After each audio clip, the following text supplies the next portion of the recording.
Penulisan judul resensi adalah bagian dari sistematika resensi. Sistematika resensi tersusun dari yang pertama judul resensi, yang kedua identitas buku yang diresensi, yang ketiga pendahuluan yang biasanya ini memperkenalkan pengarang, tujuan pengarang buku, dan yang lain-lain. Yang keempat, inti isi resensi. Yang kelima, keunggulan buku. Yang keenam, kekurangan buku. Dan yang terakhir adalah penutup. Ini adalah bagian dari resensi. Maka sebelum masuk ke dalam penulisan judul resensi, apa sih yang menjadi hal yang harus dituliskan sebenarnya judul resensi? Apakah dia sama dengan judul buku yang kamu resensi sebagai judul resensi ini? Nah, itu yang menjadi hal yang harus kamu perhatikan. Untuk itu, mari perhatikan apa sih yang harus ditulis menjadi sebuah judul resensi.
Baik, yang pertama, judul resensi berbeda dengan judul karya yang diresensi.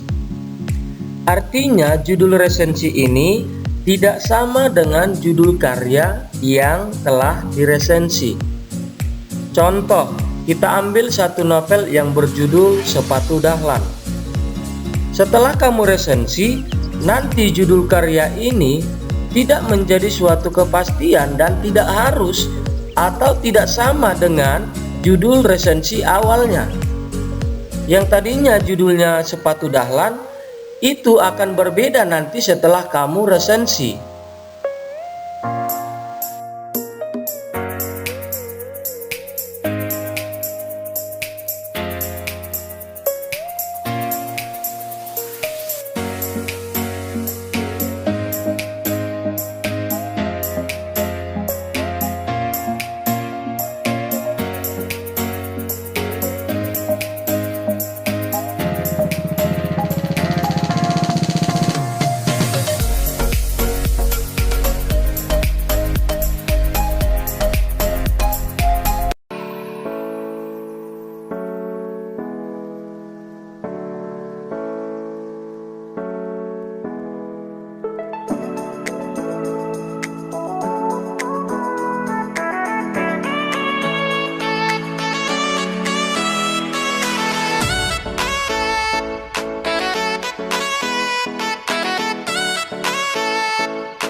Langkah kedua, apa yang harus kamu buat?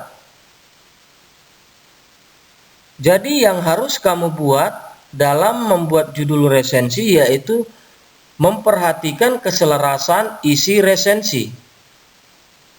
Jadi nanti yang kamu buat adalah judul yang memiliki kesinambungan dengan isi resensi. Nah, kalau kita bawa ke dalam sebuah cerpen, dia akan mengungkapkan sebuah tema akan berhubungan dengan cerita. Kita menarik tema harus tetap berada di dalam koridor sebuah cerita yang dituangkan. Demikian juga yang harus kamu perhatikan dalam membuat judul resensi. Jadi yang kamu buat adalah memiliki keselarasan di dalam bentuk yang terwujud berkaitan dengan isi. Dan yang terakhir, kamu harus memikirkan judul apa yang tetap berkenaan dengan isi yang mampu membuat penarikan perhatian pada si pembaca. Kamu harus membuat suatu nilai unggul pada sebuah judulmu agar si pembaca dapat mengerti dan memahami dari sebuah resensi yang kamu buat, sehingga mereka membaca dengan baik. Maka terciptalah nanti judul resensi ini yang berkualitas.